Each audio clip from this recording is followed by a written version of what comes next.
Happy Sabbath. I'm just looking around. There's somebody I'm looking for. Can't see the person. I hope you had a very good week, and take this chance to thank the pastoral team for allowing me to share the Word of God today.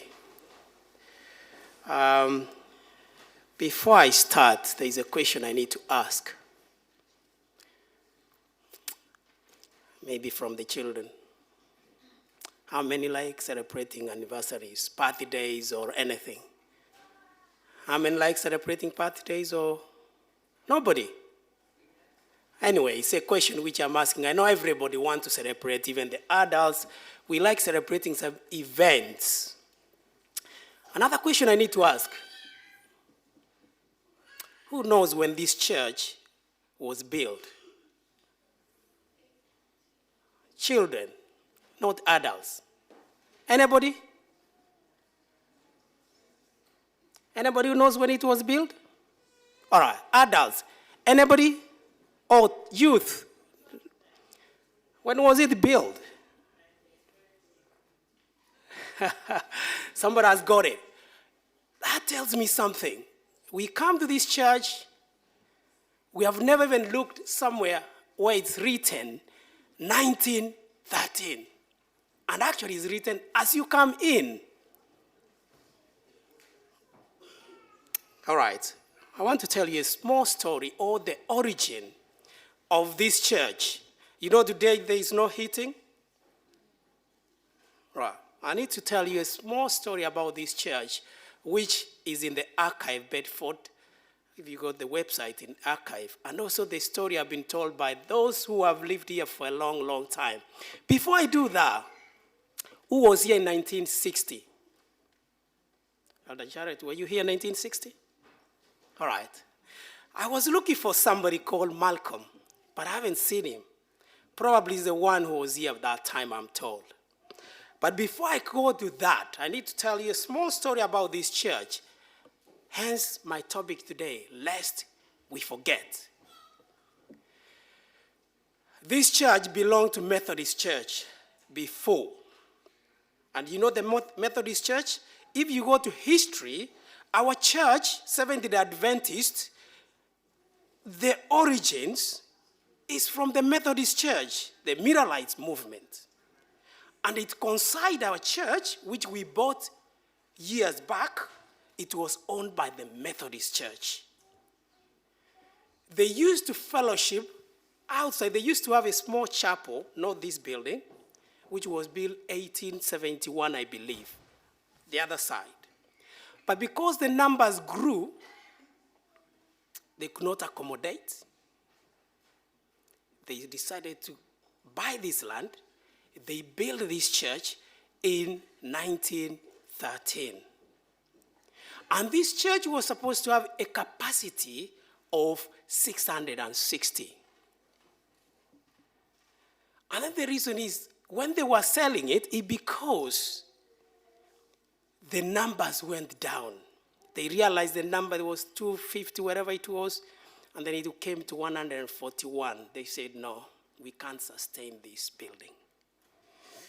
Way back in 1913, our church was worshiping in a basement in town center somewhere, in a basement. There's a basement down here. Where I'm standing, there's a basement here. Here. There's a basement.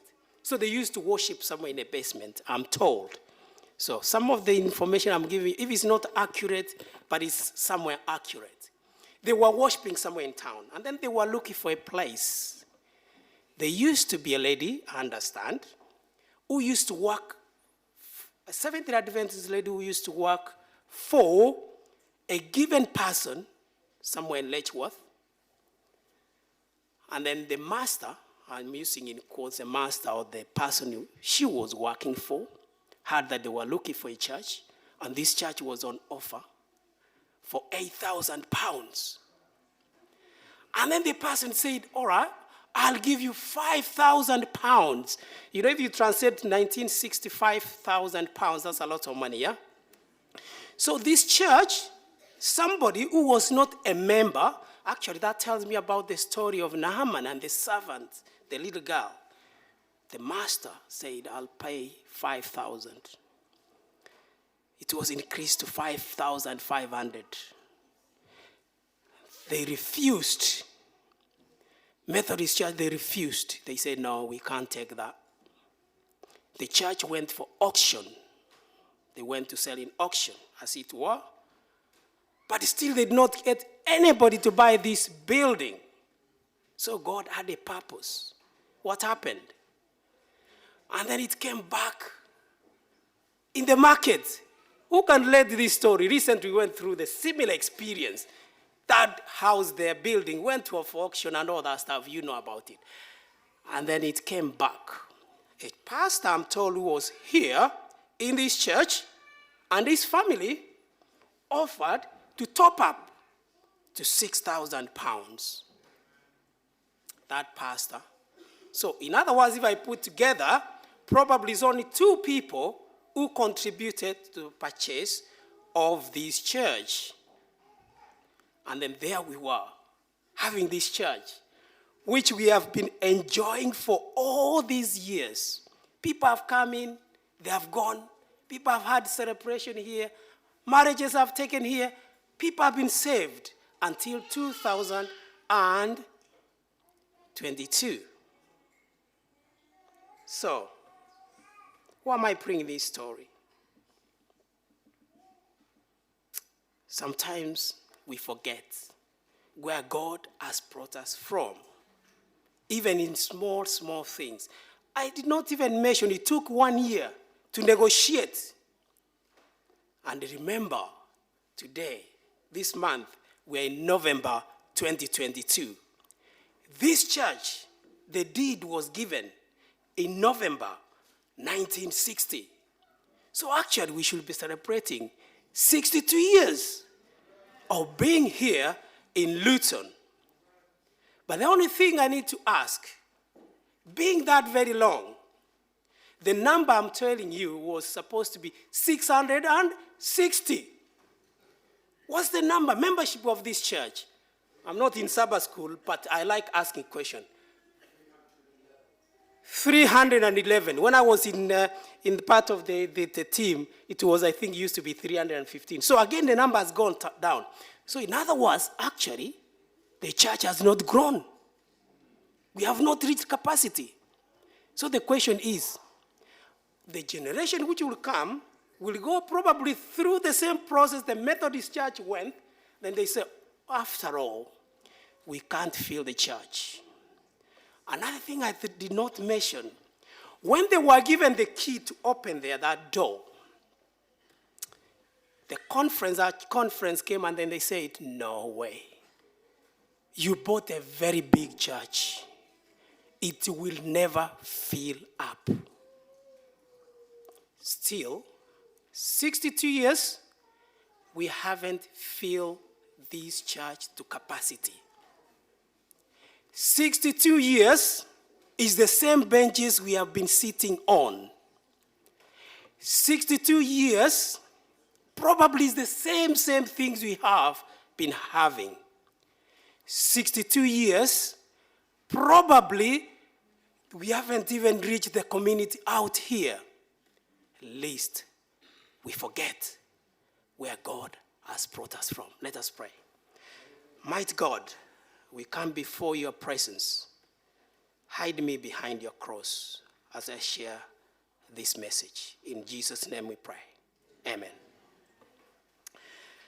All right. I was told I have a few minutes because it's very cold. When I was coming in, I was told to take short sermon today. I'll try. Probably I'll finish the sermon. I want us to turn to the story of the Israelites as they journeyed from Egypt going to Canaan. It's a familiar story. Now and again we hear them forgetting. And sometimes I ask, how did they ever forget what God did for them? Imagine God parted the Red Sea. If you were there, Were you going to forget that experience? I think no. He provided for them manna. If you were there, were you going to forget?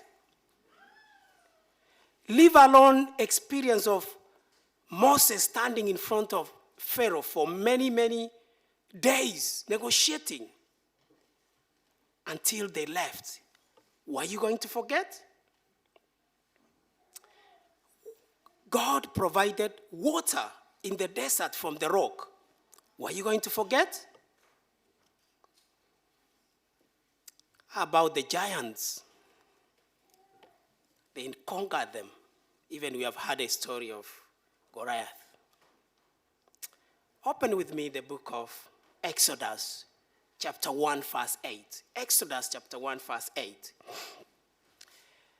Then a new king who did not know about Joseph came to power in Egypt. NIV puts it clear. Then a new king to whom Joseph meant nothing came to power in Egypt. I want to take you back a little bit before this verse when it was written. Joseph, as you know, he was in Egypt and he was promoted to be second in command. He did a lot of things by saving the Israelites from famine. Not only the Israelites, the Egyptians. Remember those 7 years? And then after that, there was plenty. Actually, the whole country was going to be wiped. I did not for Joseph. His leadership skills were God-given. Then we find a king comes forgetting Joseph. Have you been in schools whereby, not in schools, even in institutions, you find the names are given for people who have done good things or whatever they have done, their names are written. All right? Recently, I watched this, I think what the documentary, or it was news, whereby in Essex, they have a list of witches. I think it was about Halloween. And then you could see all this, is a museum in Essex. A list of, it was actually a board, the list of witches, all right, who existed. Also, you could have imagined that Joseph, his name was going to be on top. And another thing which I may point out, it wasn't long before we get this new king who knew no Joseph. It's painful. Who was this king? How many years have passed since Joseph died? How comes he doesn't know Joseph? How can a Pharaoh know nothing? He's a leader. He should know. If a leader doesn't know, who should know? Today you are a pastor or our elder doesn't know anything. Will you trust him? He is not leading you anywhere. He did not know Joseph. The scholars have put this leader to be, his name was Amos. Amos, which I can say is A-H-M-O-S. It's not Amos we read in the Bible. But some scholars have put a different name.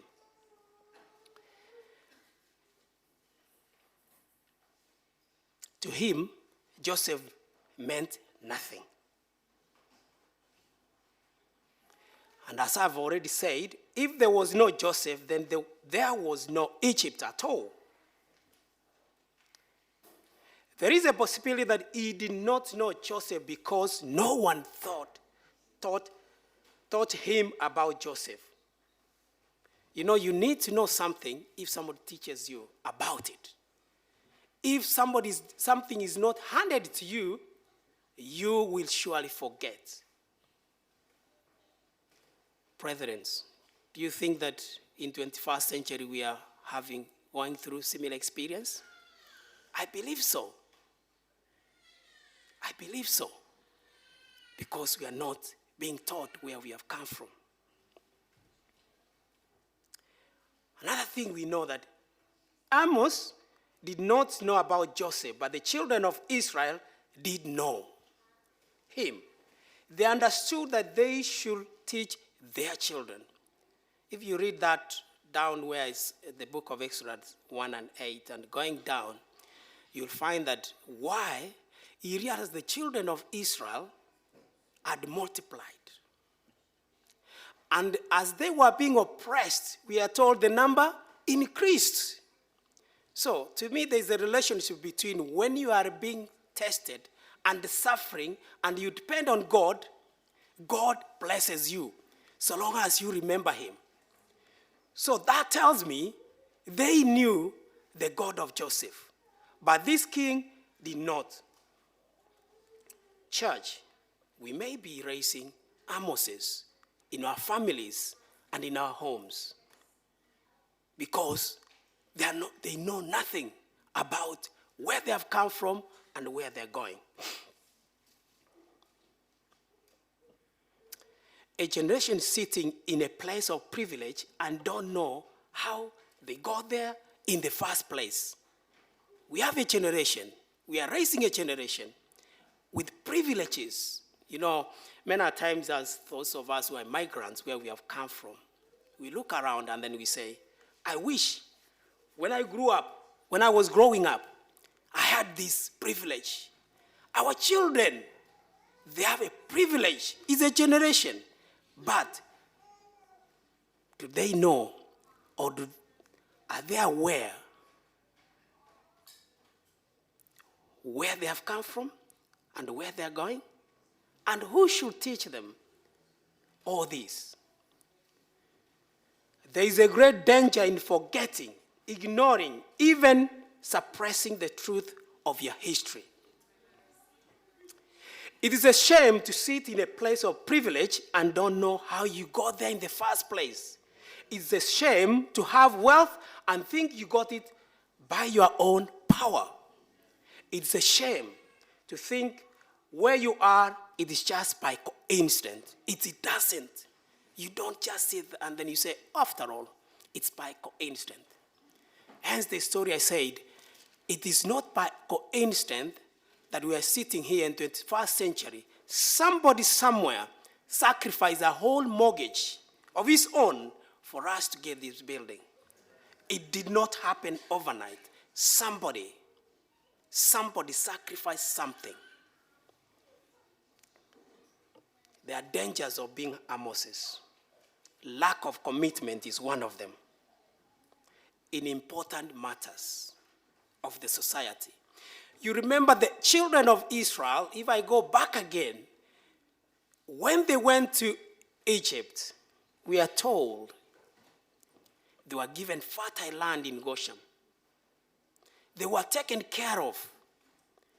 Instead of this Pharaoh trying to commit himself to integrate these people in the community, he just took them back.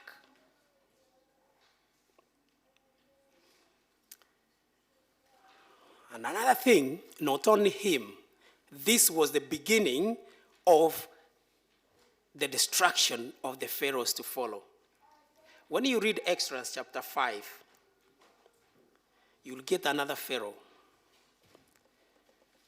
You know, when Moses comes, now he has gone.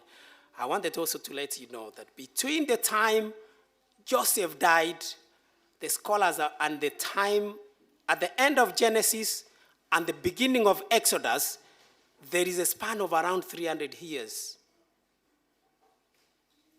Probably that is why he forgot. But still, I don't think so, because he was a pharaoh.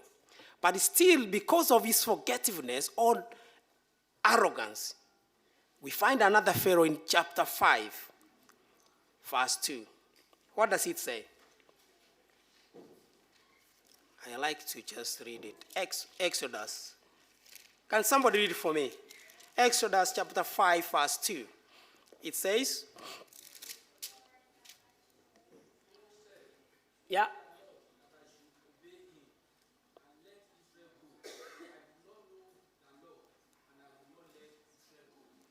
This is another Pharaoh also is saying, I don't know the God you are talking about. You see, it's a generation.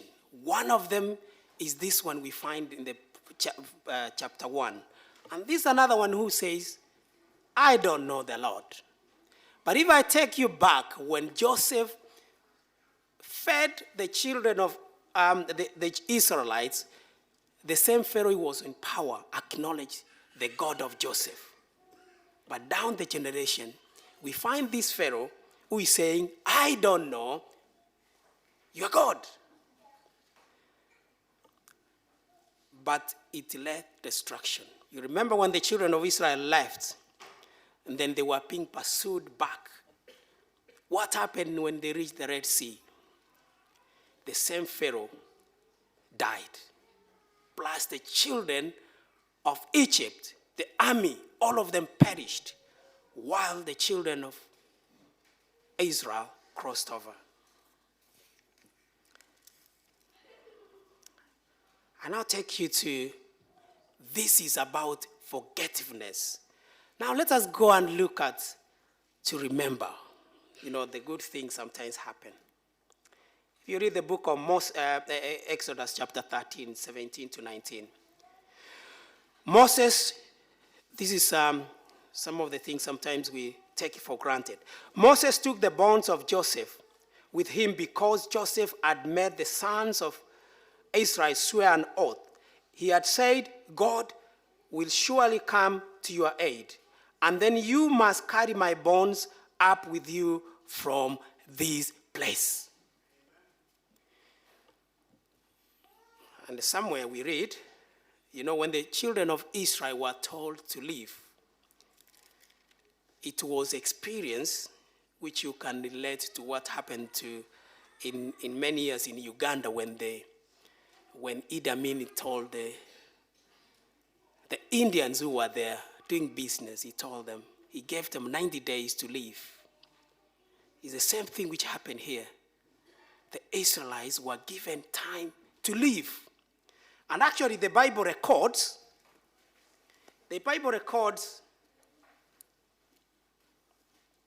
if you go to the book of Exodus 12, verse 31, going down, during the night, Pharaoh summoned Moses and Aaron and said, up, leave my people, you and the Israelites. Go worship the Lord as you have requested.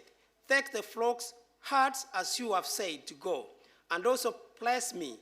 The Egyptians urged the people to hurry and leave the country. For otherwise, they said, we will all die. So the people took their dove before the yeast was added and carried it on their shoulders in kneading troughs, wrapped in clothings. The Israelites did as Moses instructed and asked the Egyptians for articles of silver and gold and for clothing. What he says is, even the food, they forgot to put the yeast. That is how urgent it was. But we have read in chapter 13, verse 19, whereby Moses, instead of looking after all this food, the Israelites who were around, they were thinking about the food. Even they forgot the yeast. But Moses, remember, Moses, when this oath was given, is the time he had run away. Because in the book of Genesis chapter 50, verse 25, when Joseph is dying, he says, when I die, my bonds will be taken back and buried with my father in Mamre. As you remember, even Jacob, when he died, his body was embalmed, and Joseph requested the Pharaoh by then to be allowed to go and bury his father where his mom was also buried, back in Canaan. And him, through the same, he said, when I die, my bonds, my body will be taken with you to Canaan. And I said years had passed, almost 300 years. Moses was not even born by then. But some of the children of Israel who were here, they had the story. They concentrated on the food. But Moses, the servant of God, who when the oath was being taken, even he wasn't there. But he has read. This is Moses who is reading, who understands the plan of God. And here is the Pharaoh who doesn't. And here the children of Israel who are forgotten. Them, they are interested, taking the food with no yeast. It's good to take the food. But they were given an oath. When I die, take my bones. Here comes Moses. He's saying, he took the bones of Joseph with him. He had the time to look for the bones and take with him, lest we forget the oath we have made with our God. Sometimes it's advisable to retrieve something from the past to enable us to move forward. Moses knows the timing is critical. There was a short window of opportunity. As we have seen, the Israelites, they were living in a hurry. I can imagine some of the children, the Israelites themselves could have been asking Moses, why the bonds? Do you think they are so important than carrying the treasures of Egypt? I can imagine these people laughing at Moses. Why are you taking these old bonds? Remember, all his brothers had died. They were buried in Egypt. Why only taking the bones of Joseph? They could have asked him so many questions. As a leader, he stood firm. He stood. He was not going to tell them whatever it was, but he was going to point to them what the oath they had already taken. We ought to be faithful to the oath we make to our God. Remember, Moses was not born when this oath was taken, but he's the one who facilitated for the bonds to be taken with them to Egypt, to Canaan.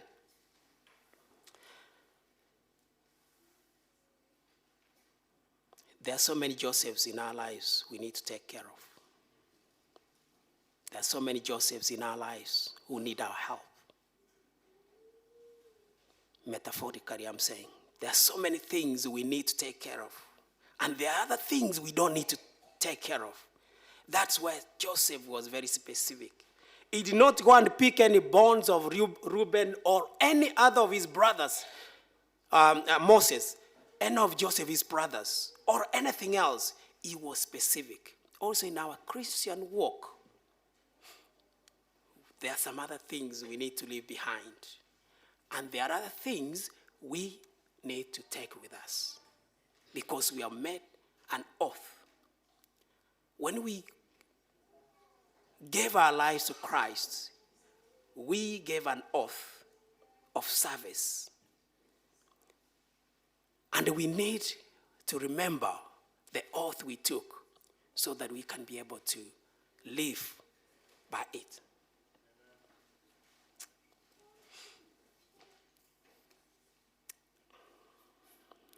Church, we have come from far, especially in our movement. Our church, for those who know where it came from, our founding fathers, if I can call them, we have come from far. People sacrificed. This Bible I have today, people died for it. The Bible in the Dark Ages was not a book for anybody else. It was a book which was hidden and it was tampered with. People fought for it. That's why we have people like Tyndale who translated the Bible for our understanding. We talk of the Waldenses, Martin Luther, John Wycliffe, Pilgrim Fathers, and then we have William Miller, a farmer who studied the Word of God day and night for us to enjoy what we have today, being called Seventh-day Adventist, which we take it for granted. They waited in 1844 By that time, it wasn't called Seventh-day Adventist. It was just an Adventist movement. There was great disappointment. We are told over 100,000 people followed this movement. Imagine if you were there. They started. Imagine if you were there. Then it came this October 22nd, I believe, 1844, waiting for Christ to come. And the person who is preaching, Miller, is preaching to say Christ is coming tonight. First hour, second hour, third hour, fourth hour, until it is the 23rd of October. Christ hasn't come. What do you do? Tell me, what will you do? You have been preaching. What will you do? We are told three groups of types of people split out of this. Three groups. 100,000 people were there who were following this movement. Three groups came out of it. One group, they ceased to believe in the imminent return of Christ. Second group, some believed the date was incorrect, right? Few believed that the date was right, but the event expected was wrong. This later group developed into the Seventh-day Adventist. Very small amount, very few people. They are the ones who said, yes, we have got it wrong, but still, we have to study. And then they started. And in 1860, we are told our church started with a membership of 3,500. 3,500 membership around 1960 when the name of Seventh-day Adventist came into being. And the General Conference was in 1863, the first one, if I can call it. People suffered for the truth to be known. People have suffered for us to get this message. People have suffered for the sake of just bringing to us the message which we need, being interpreted correctly, but we take it for granted. We don't even read it. Everything is all over the place. I remember years ago when I was somewhere and then they were selling the Ellen G. White books. I was a love of just buying books, And then they were selling, I think, quite cheap, but I did not have money. And then I saw somebody having an app. Then he says, you can download. I said, wow. So this thing now I can have it. I downloaded everything. It was quite exciting to me because I've been longing for many years to buy these books. I could not afford. Even the Great Controversy, I could not afford it. But these days, just at the click of a button, you just get everything. But do we read? Lest we forget. And behind all these, people studied. Actually, it said, William Miller, people thought he had a big library. One person visited him. He thought he was going to get a big library in his house. He only found him having only a Bible because all these writings weren't there. And us, we have volumes and volumes, lest we forget. And we are told when this happened, 1844 disappointment, somebody wrote, one of the Adventists, his name is Hiram Edson, wrote, our fondest hopes and expectations were plastered, and such a spirit of weeping came over us as never experienced before. It seemed that the loss of all earthly friends could have been no comparison. We wept and wept until the day dawned. That is how disappointing it was. But they never gave up. Let us not forget the foundation of our church, where we have come from. In conclusion,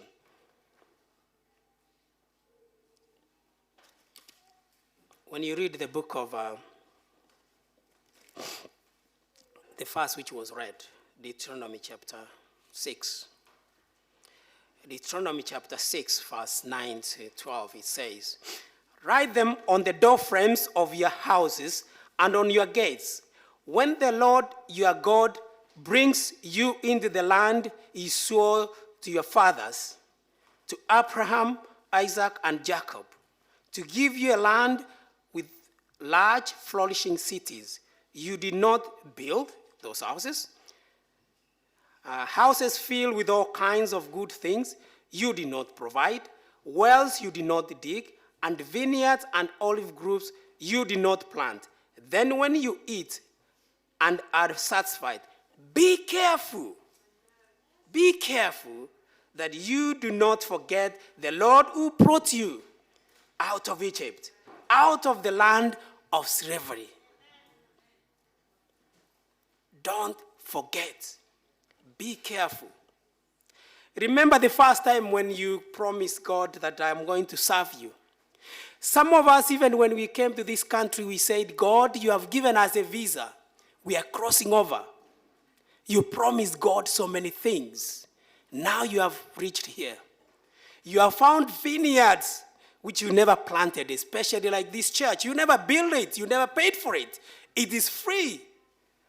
You get things which have been put in place, books which have been written. You have not done anything. And then you sit down. God is telling us, do not forget, because you have found them. But what you need to do, you also need to do your part. Leave a legacy. You need to do your part to do something. You know, there's an advert which, if you go and apply for a job,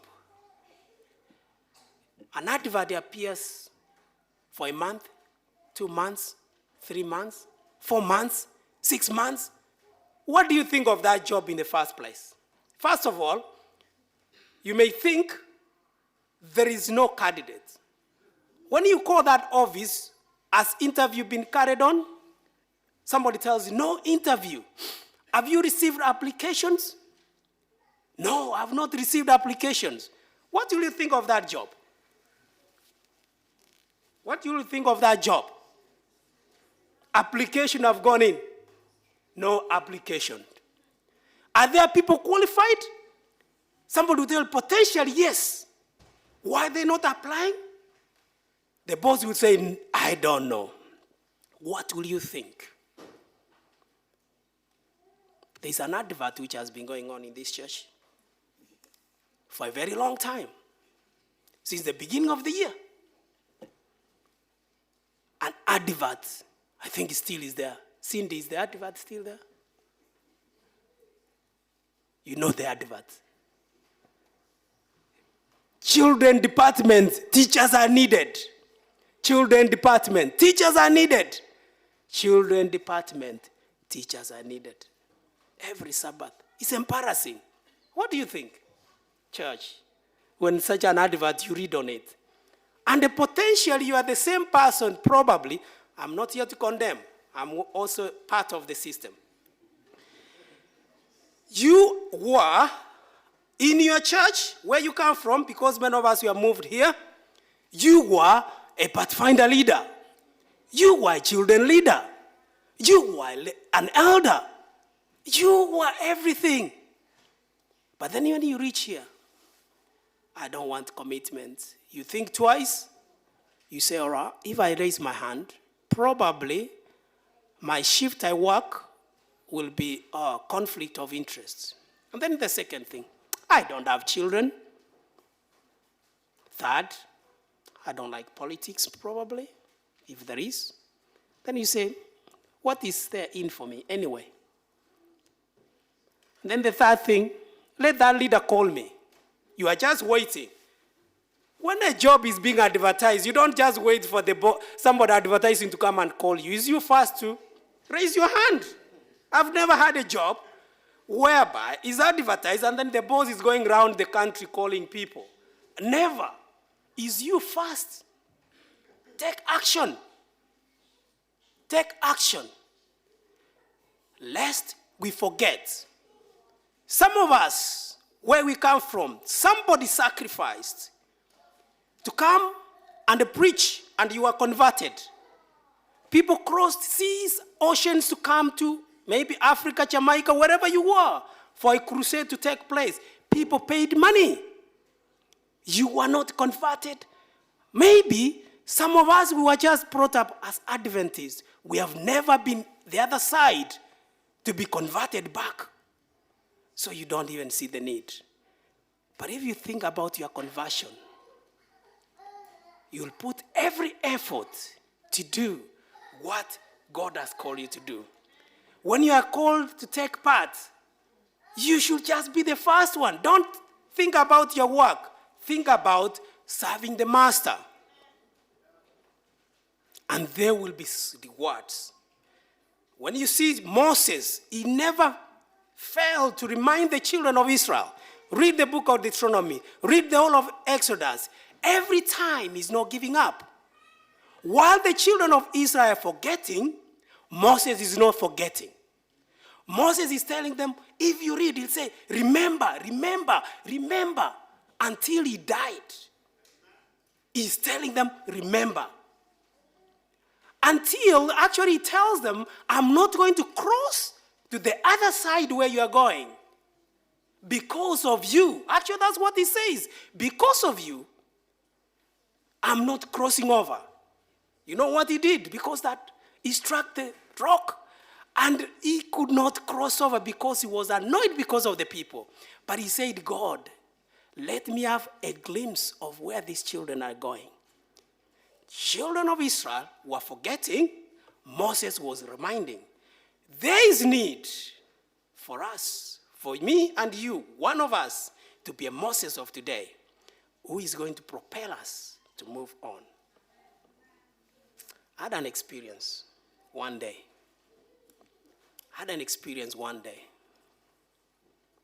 Where I was forgetting. I was brought up in, can I say, a semi-Seventh-day Adventist home, whereby the village I come from, the church which is predominant, is Seventh-day Adventist. So when you are born, you only belong, you know where you belong. That's it. You don't even question. So we were brought up that way. Till I went to high school, I was baptized. And then still my going to church was just a formality. And then I finished high school and then I went to university.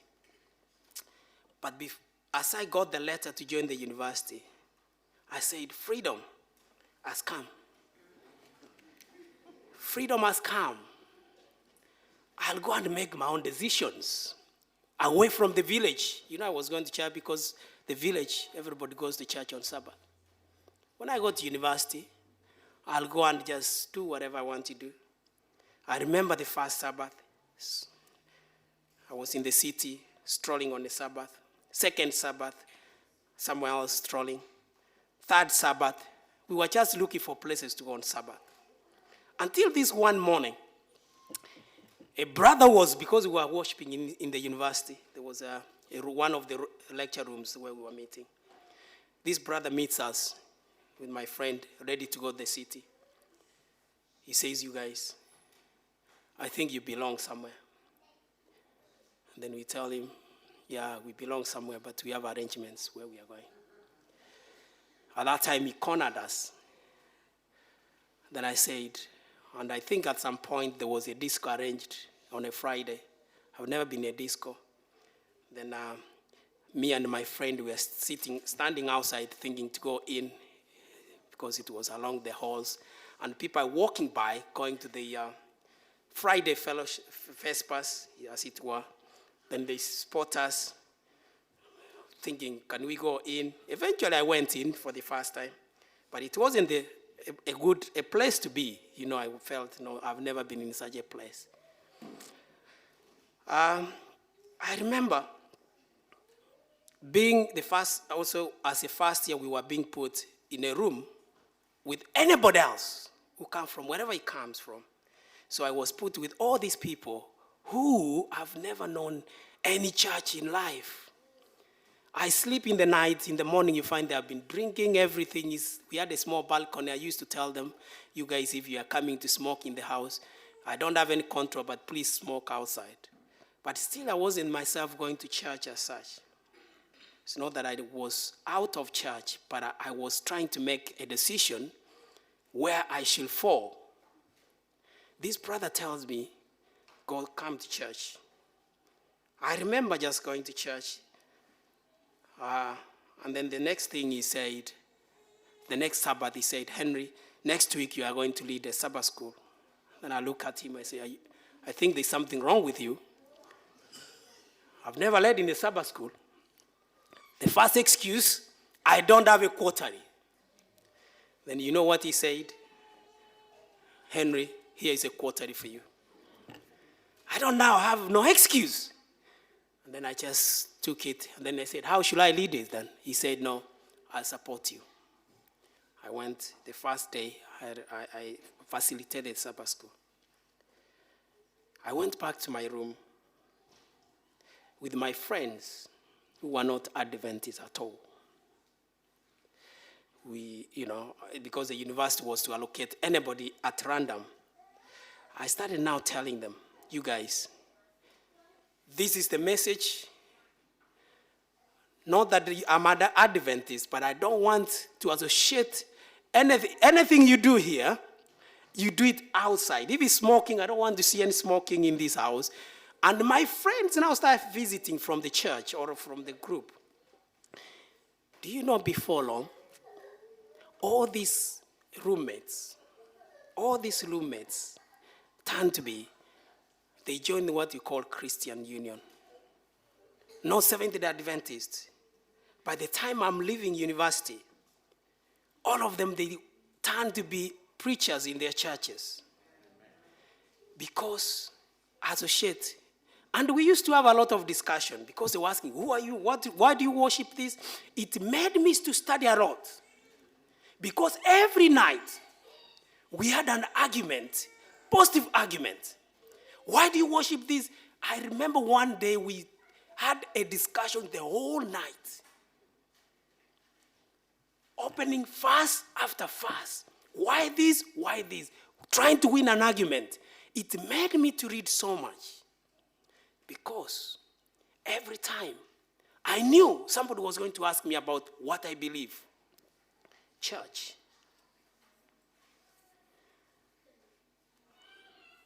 Lest we forget where we have come from. You have been converted. People have suffered for your own sake. It's time to give back to the community. It's high time to give to the church. It's high time for you to stand for the truth. Let me read this extract from Review and Herald as I finish. Could the ledge of heaven be open before us? We will be greatly astonished at the large proportion of professing Christians who really contribute nothing towards the upbuilding of Christ's kingdom, who put forth no efforts for salvation of souls. Such are slothful servants. Many who are satisfied not to do much good, flatter themselves that they are doing no harm so long as they do not oppose the honest, active workers. But this class are doing much harm by their example. Remember, the slothful servant was not condemned for what he had done, but for what he had not done. There is no more dangerous enemy to cause of God than a lazy Christian. An open profaner does less harm, for he deceives no one. He appears what he is, a bearer, a thorn. The do-nothings are the greatest hindrance. Those who will not bear burdens, who shun all disagreeable responsibilities, are the first to be taken in Satan's snare, the first to lend their influence to wrong cause. Brothers and sisters, watch, pray, work. These are the Christians' watch words. Let none excuse themselves from labor for the salvation of soul. Let none deceive themselves in the belief that nothing is required of them. No less is required of any than was expected of a man with 1 talent. What actually is saying, if you are not doing nothing, you are worse than somebody who is knowing that is not doing. Is better. Actually, we are more hindrance to the work of God when we do nothing. Let us find a place in our church, in our community, where we can be very useful so that we can be able to propel the gospel in Luton, in this place, in the church, forward before Christ comes, lest we forget. God bless you.